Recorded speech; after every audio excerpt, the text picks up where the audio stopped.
Now, you and I, in addition to Rochester, I guess, share something else. We're both alumni of Boston University. Yeah, it's West Campus. Now, you studied communications at I BU, did. and you were involved in a TV show at BU for the BU TV station. Yes, I was. Bay State. Bay State. Yes, I was. Yes. Um, yeah.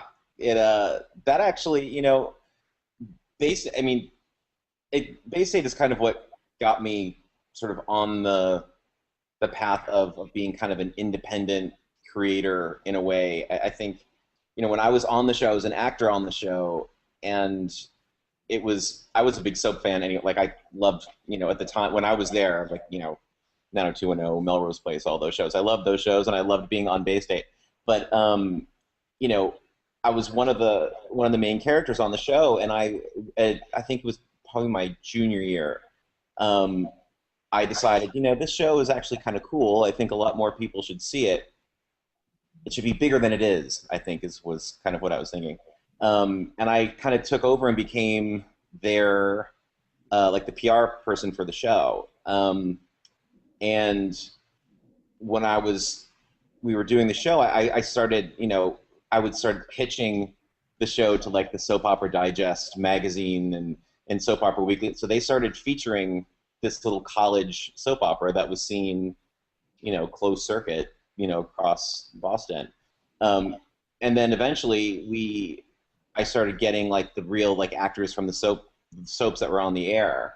I got them, flying to Boston to. One Life to Live, was that one of the ones that you? One Life to Live is actually a show that we were supposed to work with, but didn't. But we had people from like Days of Our Lives and As the World Turns. So they would come to Boston, be on our show, and then we would go and be on their show. So that was kind of cool. Yeah, that's pretty incredible for a college student to play. I mean, I was 19, just kind of like, just thinking, oh, see if we can do this. And then, not smart enough to realize what you can or shouldn't do, right? Well, right. Well, no. Well, I was smart enough to know that I probably, that most people wouldn't care that much to actually go and actually try and make that happen. But I think, then we had MTV. MTV News came and did a big segment on it. And I remember a few weeks after that aired, because, I mean, that was the greatest thing that had ever happened at the time. It was like Tabitha Soren and Allison Stewart, and they were doing this big. They came to Boston, they came to the set, they came to a tape, and all. It was fantastic. But then I remember, again, I'm 19 years old, to get a call from someone at MTV saying that they wanted to put Bay State on the air on MTV in some way. And I thought, I mean, are you kidding? And that was cool. And we ended up not being allowed to do it because Bay State was a school, funded by the school, and so they didn't allow us to do it. So if you remember a show on MTV called Undressed, do you? Yeah, I remember. That essentially was their response to not being able to get our show. Okay. In a way. They've never actually said that. Now, you came into all of this from a theatrical background? Yes. I was an actor for, in high school and middle school and elementary school. I was always an actor. I was an actor in college. And yeah, I wanted to ask you about the trip that you took to Russia. Yeah. Was that post or pre fall of the Soviet Union? Yes, I was there. I was there during communism, and I was there after communism had ended. And I always tell people the biggest difference was there were just more Pizza Huts the second time.